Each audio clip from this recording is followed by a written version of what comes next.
Ilang araw bagong nakatakdang pag-adjourn ng House of Representatives sa kanilang sesyon, pipilitin ng Kamara na maihabol pa ang pagpapasa sa 17 LEDAC priority bills. Ayon kay House Majority Leader Sandro Marcos, parte ito ng layunin ng Kongreso na mas mabilis na maipasa ang mga panukalang batas na higit na kinakailangan ng mga mamamayang Pilipino.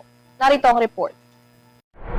52 panukalang batas ang inilagay ni Pangulong Ferdinand Marcos Jr. bilang priority measures sa ilalim ng Legislative Executive Development Advisory Council LEDAC Common Legislative Agenda, mga panukalang batas na pinauuna ng Pangulo na maipasa sa Kongreso.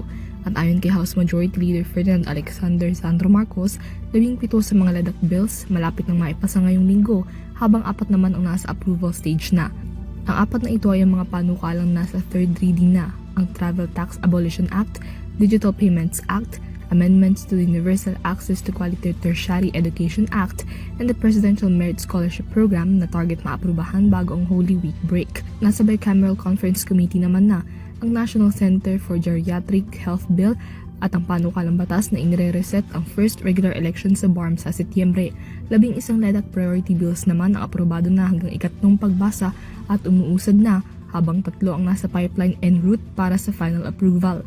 7 ang aprobado na ng mga kinauukulang komite, habang 25 pa ang nasa ilalim ng Technical Working Group discussions at committee deliberations.